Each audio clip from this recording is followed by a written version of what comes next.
We live for a reason, and how we live our life is how much joy we'll get in the afterlife. That's what I believe, yeah. But I try and be the best that I can be at what I'm doing, and I know, looking back now, I wish I'd have been different in a lot of areas, but you only really get one chance at the time. And we're learning all the time. There's no one says this is how you've got to live life. You've got to make your own plan as you go along, don't you? I was diagnosed with the emphysema, and I still felt all right. I thought, oh, well, you know, at least I've given up cigarettes, I'll be okay. But probably over the years, it just got that little bit worse and worse until the last couple of years. It's really stonkered me, you know. It's stopped me, and that just, I've been through so many emotions, haven't I, really? Been through a lot of emotions until in the finish you have to come to acceptance. You have to accept it. You know, probably a grieving process I've been through because of it. Oh, every day just gives me joy now. It does. It just, and George especially is just the greatest you'd ever. He really is. I can't speak highly enough of him. He's the most wonderful husband and carer, and he's terrific.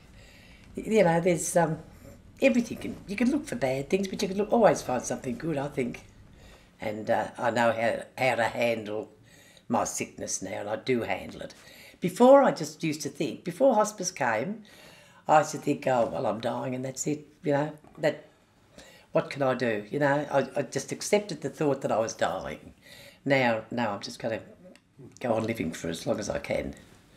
Yeah. I daydream more, I suppose.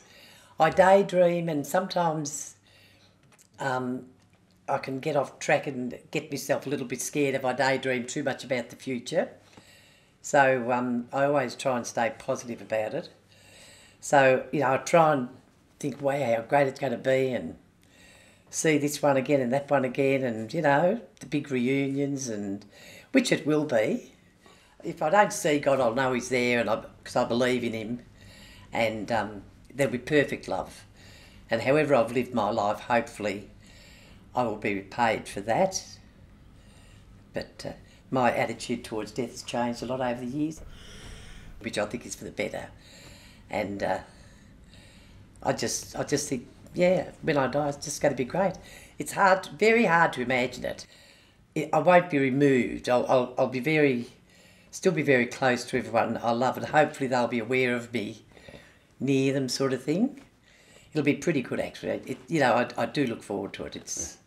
Now, I look forward to it, and yet I don't want to leave George either. It's a funny sort of a torn feeling, you know. I just hate to think of how George would be without me, or how I'd be without him, sort of thing. But a good death for me would be just to die in my sleep. That'd be the perfect death. Otherwise, yeah, George and all the kids around me. But hopefully I'll be able to cope with it all right, and not distress people by the way I die. Yeah, give them one last bit of a happiness.